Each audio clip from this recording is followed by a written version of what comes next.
আল্লাহ পাকের কোরআন। বিসমিল্লাহ শব্দের অর্থ কি? আল্লাহ তুমি পরম দয়াময়, তুমি রহমান, তুমি দয়ালু। মাওলা তোমারে নামে শুরু করছি আল্লাহ, তুমি তো দয়াবান। সেই কোরআনের ভিতরে আল্লাহ পাক বলছে মানব জাতির জন্য হুদাল লিন্নাস ওয়া আনজালাল ফুরকান। আমি আল্লাহ তাআলা হুদাল লিন্নাস, মানুষের হেদায়েতের জন্য। কিসের জন্য? আর একটু আওয়াজ। হুদাল লিন্নাস ওয়া আনজালাল ফুরকান। আমি আল্লাহ তাআলা রব্বুল আলামিন মানব দিগের জন্য, মানুষের জন্য।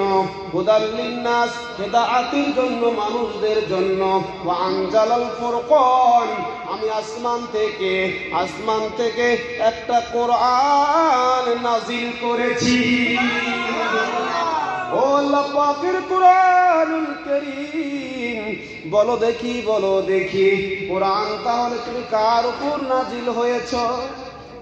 কোরআন ডাক দিয়ে বলে বিমা নুজ্জিলা আলা মুহাম্মাদ, বিমা নুজ্জিলা আলা মুহাম্মাদ। আমি আল্লাহ পাকের কোরআন ঈসা নবীর উপরে নাজিল হয়নি, মুসা নবীর উপরে নাজিল হয়নি, হযরতে দাউদ নবীর উপরে নাজিল হয়নি। আমি আল্লাহ পাকের কোরআন ইব্রাহিম নবীর উপরে নাজিল হয়নি, আমি নাজিল হয়েছি বিমা নুজ্জিলা, বিমা নুজ্জিলা।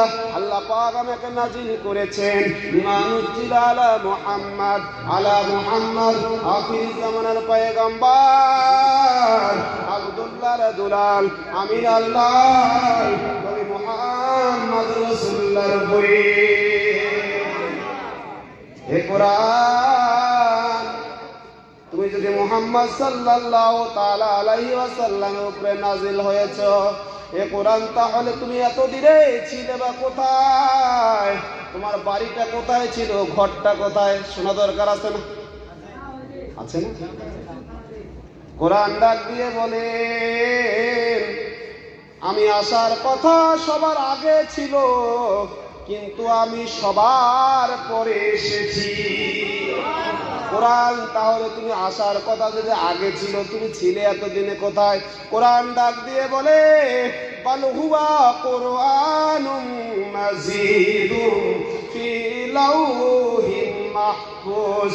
আমি আল্লাহ পাকের কোরআন লাউহ প্লেটের মধ্যে সংরক্ষণ ছিলাম, আল্লাহ পাকের ফলকের মধ্যে আমি সংরক্ষিত ছিলাম।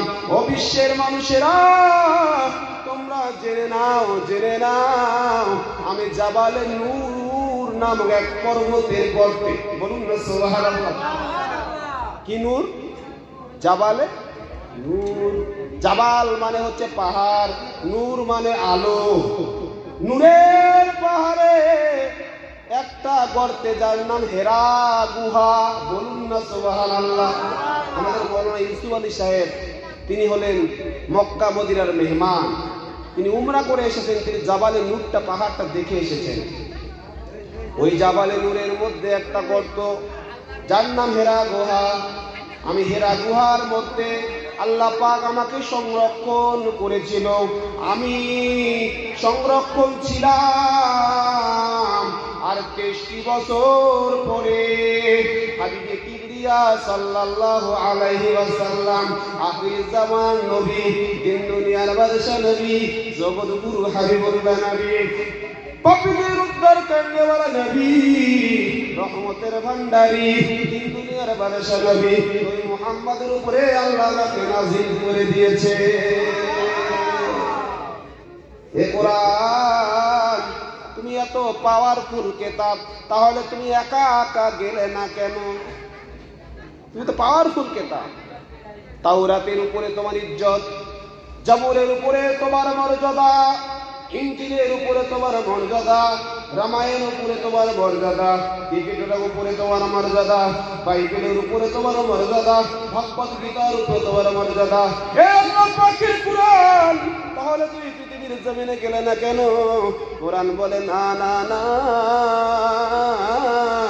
যার উপরে আমি সাওয়ার হব রে, যার উপরে সাওয়ার হব। এই কোরআনটা নাজিল হওয়ার কথা ছিল।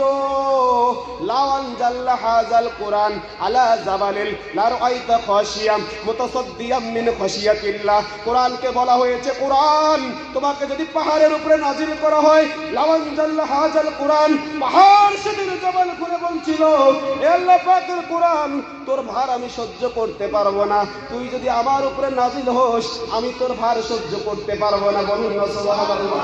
লাওয়ান জাল্লা হাযাল কোরআনা আলা জাবালিন লারআইতা খাশিয়াম মুতাসাদ্দিয়াম মিন খাশিয়াতিল্লাহ। আমি আল্লাহর মহান বাণী পবিত্র কোরআনুল কারীমের ভার সহ্য করতে পারবো না।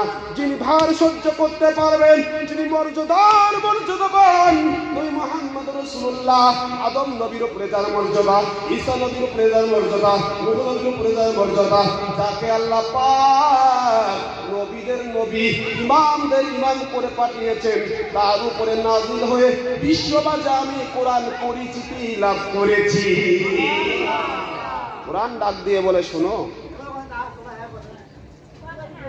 যদি মুহাম্মাদের উপরে আমি নাজিল না হতাম, বিশ্বের মানুষ আজকে কোরআন কি জিনিস জানতো না। কোরআন কি জিনিস জানতো না। কিন্তু কিছু কিছু মানুষ আছে কোরআন পড়ে, এ বাবা তো দোহাই না গে বাবা, এটা চা দেন না, চা পরে ফল এইদিকে, আমি বলবো না এইদিকে দেন, মন চাই দেন, এইদিকে দেন না, দেবেন না, থাকেন। বেরাদার মিল্লাত ইসলাম, আমি আপনাদের বলতে চাইছিলাম আমার আপনার নবী জগৎগুরু হাবিবুল্লাহ কোরআন যার উপরে নাজিল হলো, মুসলমান কোরআন পড়ে কিন্তু নবীকে মানে না।